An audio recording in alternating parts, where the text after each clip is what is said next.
how'd you get started? I started as a close-up magician, and I started when I was 13 years old. In Britain, a magic society called the IBM, the International Brotherhood of Magicians, and I won their big contest when I was 16. And then I started doing gigs, and in the magic world, it's all corporates. And then I got picked up. There's a controversial comedian in Britain called Jerry Sadowitz. He was one of the first people to really promote offensive comedy in Britain. He's also a magician, a very good magician, and he lived across the road from me when I moved to London from the north of England.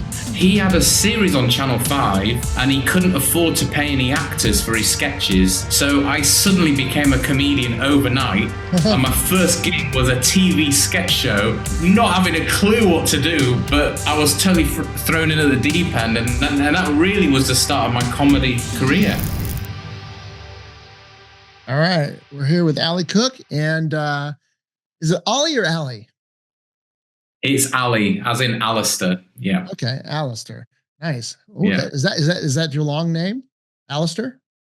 That's my long name. Yeah. Everyone just calls me Ali though. Yeah. So it's a top drawer name right there. So we're gonna get into in Great Britain right now. He's across the pond, so we're gonna get into his career over there. And let's go back. I want to go back to the beginning of things. I want to know, how'd you get started, and where was the first place you performed? Take us a little bit back about your story about that, your origin story. Oh, well, for me, I started as a close-up magician, and I started when I was 13 years old. And in Britain, well, actually in the States as well, there's a magic society called the IBM, the International Brotherhood of Magicians. And I won their big contest when I was 16. And that's when I thought, oh, maybe I can be a professional performer. And then I started doing gigs, and in the magic world, it's all corporates. So I was just doing corporate. So by the time I was 21, I had a lot of stage time. And then I got picked up. There's a controversial comedian in Britain called Jerry Sadowitz. I don't know if you've ever come across him.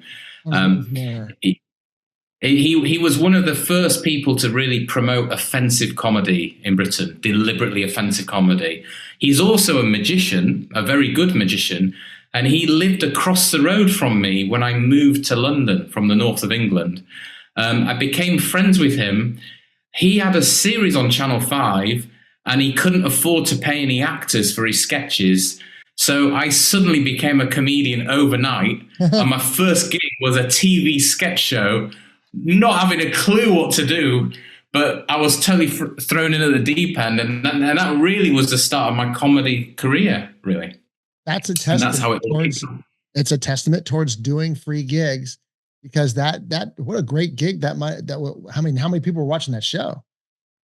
Oh, I mean, back then, TV now is, because it's got very diluted, but I would have thought back then almost 1 million viewers, which for the UK is pretty big. And I think I got paid £250 for like a 6-part series. So, it was ridiculous, but it was more, you've got to do every gig because you don't know which gig will pay off, basically. Now, if you get a gig like that in America, then you're going to get booked.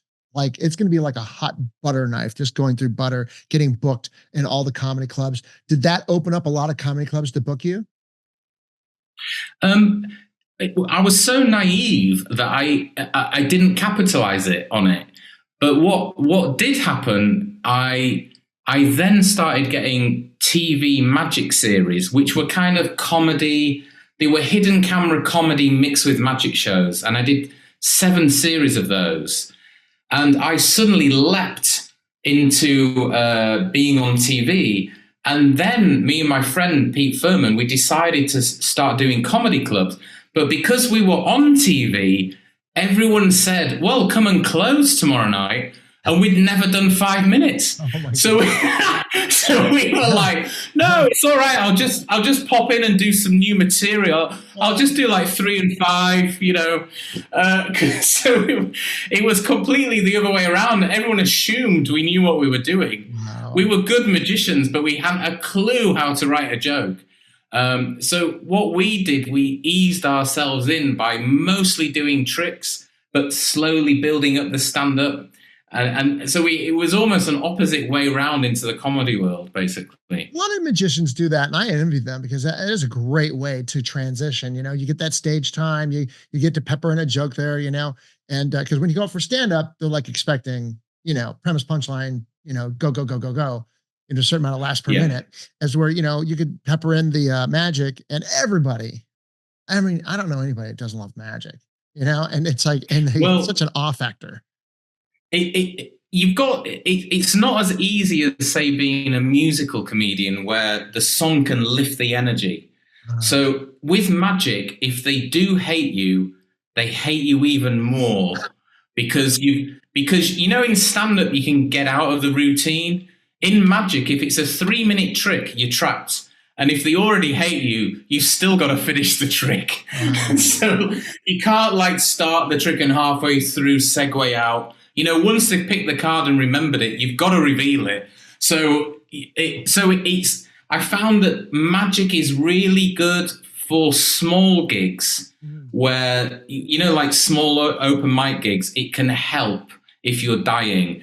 But magic is too slow in the big rooms because there's a lot of exposition in a magic trick. There really is like a lot of concentration and you lose out if you don't have the gag rate.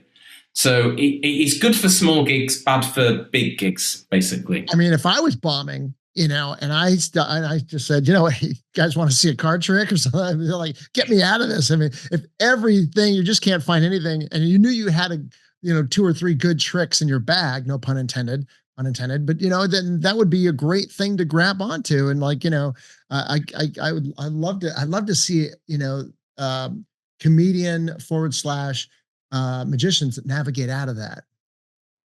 Yeah, well, I mean, it did become my thing. And because I originally didn't want to be a stand-up, I was a TV magician. I just wanted to be a bit funnier. And I realized you've got to let go of the tricks. So because the other problem happens is that a trick will get you out of trouble. And then one day you have to say to yourself, I'm going to get myself into trouble and I can only get out of it with stand-up, which means my stand-up has to get better. So, but it took me maybe 7 years before I really got that confidence to do that. Being honest, so it's a hell of a thing to just get yourself out of trouble and all you've got is yourself and a microphone. It's a whole different ball game. Yeah. Let's talk about that. What are the differences between the challenges and which one's harder, or what aspects do you want to highlight that are more difficult, stand-up comedy and magic performing at, let's say, for 100 people? Well, the big problems with magic are visibility. So you can be in a comedy club, and if you're in a larger theater, immediately, if they can't see the trick, you won't bomb, but they'll start switching off, because say you're doing something with a coin, but they're 4 meters away, you're going to start losing them. Whereas in comedy, Jesus Christ, you can be in front of 10,000 as long as they can hear you. It's not a problem. So that's the big drawback of magic. But I would say the advantage of magic is it's almost the equivalent of a storyteller stand-up, where even if the gags aren't great, the narrative will be winning them over. So I would say that's the advantage. If they're invested in the routine, they'll want to see the payoff, even if the jokes aren't killer, basically. Where are you at right now in your career? I mean, are you, what's your routines like, and what are you covering? What are you talking about? Doing stand-up? Well, so nowadays, I just do stand-up. But the main reason is I can't be asked to carry the props around. So So I wish it would say, "Oh, it's because I've evolved. You know, I'm an artist." It's like, nah. I just want to travel light, and so I just got funnier. I love that answer. I love that answer. That I would do. I would say the same thing. I don't want to schlep this shit around, so I just decided to write a little more every day, and then kind of build out my routine. And I think, but also one of the other things is I was a magician from very young, and when I was doing TV magic, it was almost 17 tricks an episode. So to me, stand-up's more fascinating because I just haven't explored it as much. So for magic, I feel as though I can do any sort of trick or routine. I've been there and I've done it, or I've tried to do it. Whereas stand-up, I still find it more thrilling. And I like the thrill of your character, because the one thing a great magician has to have, and any performer has to have, it's obviously the persona, which overrides everything, which is also the other reason I ventured into comedy, because I would say the big failing in magic is you can hide behind the routines. You can do very well. It's almost the equivalent of we all know some great joke writers. They can survive because their actual material is so strong. But you've got to eventually just be able to survive just on persona only. What are you writing about right now? Like, what's your routine about right now? Well, interestingly, I've just been doing a short film, so I haven't been performing for a few months. So I've actually written a short film that I've just finished filming in Cornwall and London. So that's obviously been a writer-director gig. And I always see that writing scripts are just the same as writing jokes, but just bigger and longer and longer and longer. So I've been doing that because the acting world, with the strikes, has been so quiet this year that it's been a good time to make a short film, because all of my friends in that industry, they've all been quiet. The lighting guys, the makeup artists, the producers. So it seemed like a good time to do a short. Right. What's it about? Well, this one is a folk horror. It's my second folk horror. And it's set in Victorian England, 1893. It's about a lady who has cured a boy of what's called consumption, which is the old-fashioned word for tuberculosis. And a doctor from London has been sent to find out how she managed to do it. And that's the premise. And she claims that she used witchery to do it, and that's the opening premise. And how long is it going to be? That's going to be about 20 minutes, actually. My first short was about 13 minutes, and then this one's about 20. But it was a much bigger budget. So it had a crew of about 80. So it was similar to doing a feature rather than doing a small short. Why so much crew? Was there a lot of actors and extras, or what was why was the crew so big? A lot of it was filmed. A lot of it's filmed on the coast, so we had to have marine safety. And there's a lot of VF. I know when you write this stuff, you don't realize until you suddenly hit the. I know when they went, you're gonna have 4 divers. So I was like, oh Jesus. You're thinking about that shit now on the second script, I bet. Yeah. There goes most of the budget. And there's only 4 principal actors. There was about 13 extras, but there's a lot of VFX, and a lot of lighting. Yeah. Wow. So on this film though, do you have that amount, or that was the first film? My first film is called The Cunning Man, and that came out 4 years ago. And the one you're shooting now has 80 people. The crew, the one you're shooting now. Yeah, we finished shooting last week, so we're editing it now. Yeah. Wow. So that. Yeah. Wow. Yeah. So other than that, what are you shooting it on? What kind of camera?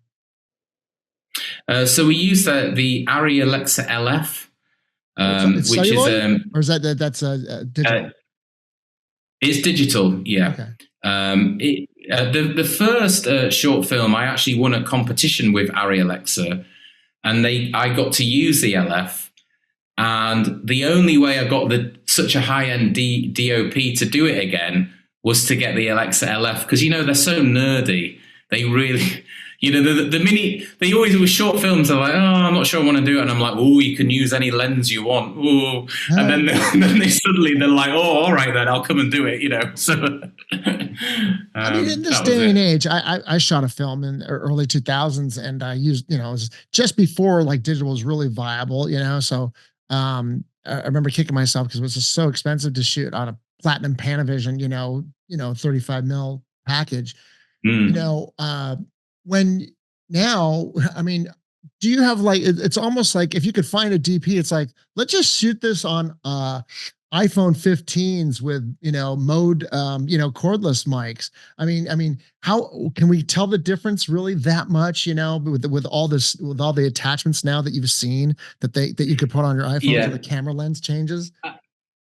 I think it depends on the genre, actually. I think if it's like a comedy, we absolutely don't care, because all that matters is, am I being swept away? And like, for say a romantic comedy, because this is a period drama and it's a folk horror, then I think you need that moody lighting and you need to be able to appreciate that. And I think you need it for something like that.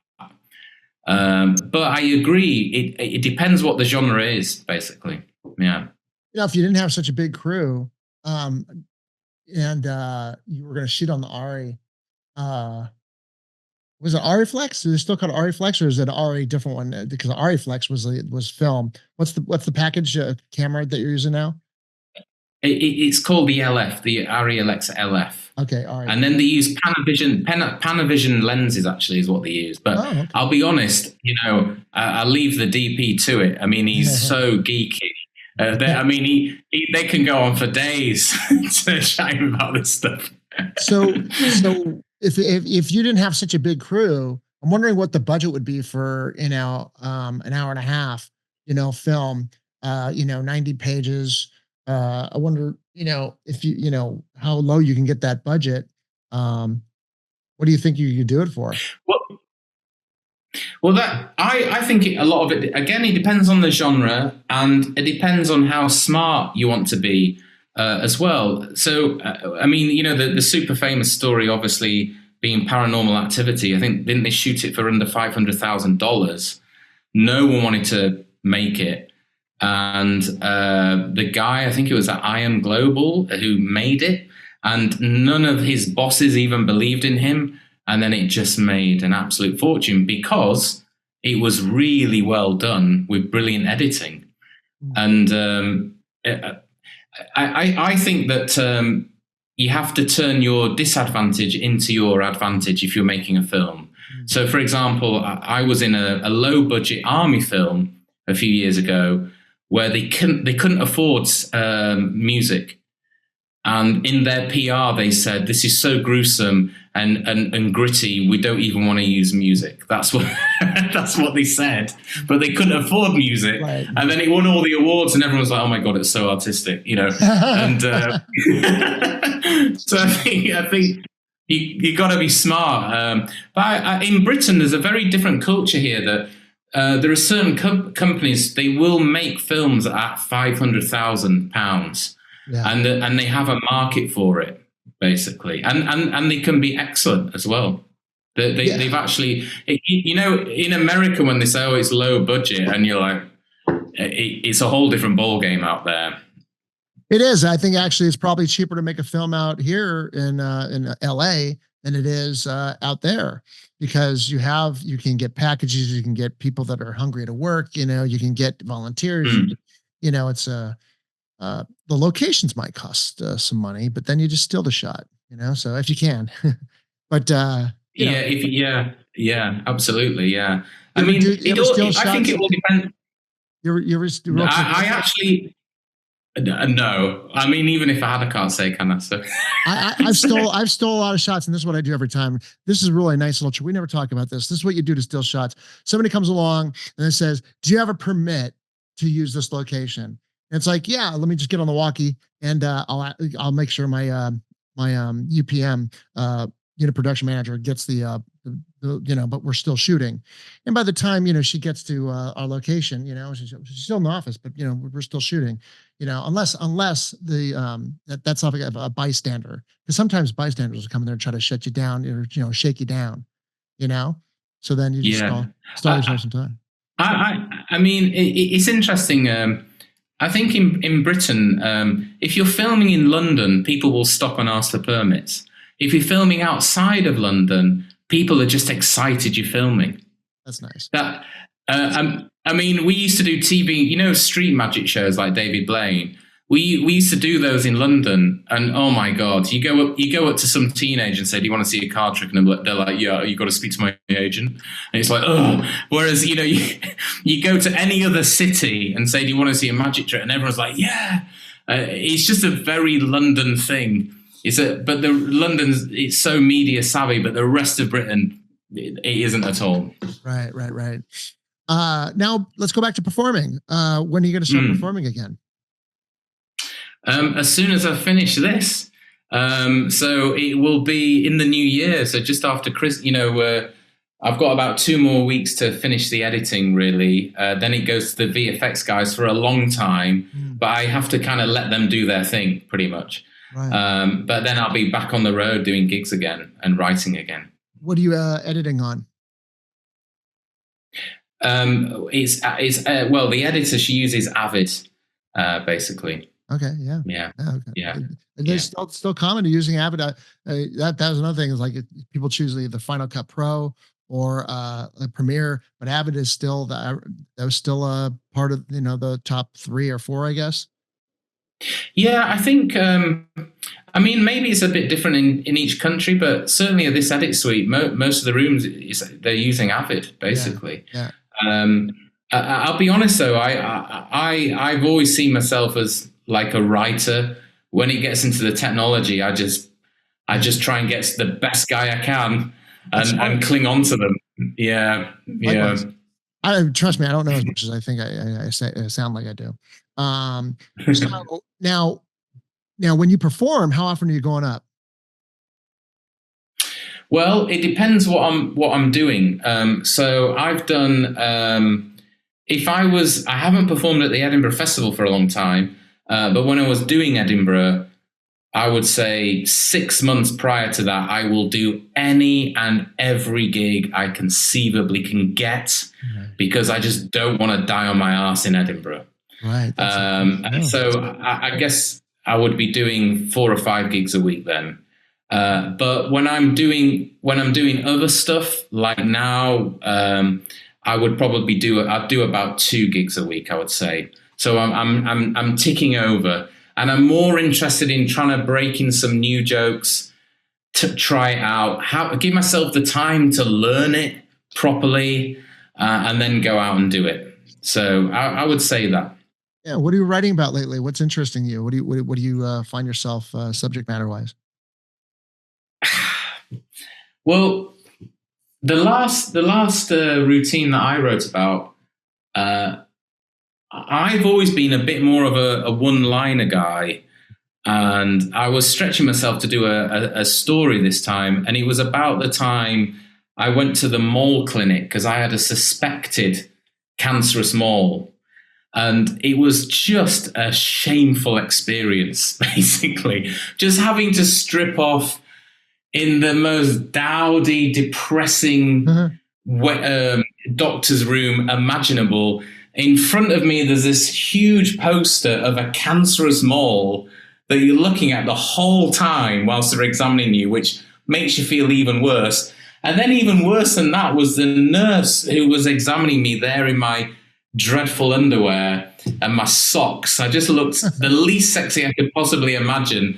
And the woman was the most attractive woman I've ever met in my life. So there's all these massive juxtapositions of worrying I'm about to die with the fact that I'm being examined by this very attractive woman. It was the most uncomfortable situation I've ever been in. So I just tried to take that and punch it up as best I can, basically. I love that. I love that.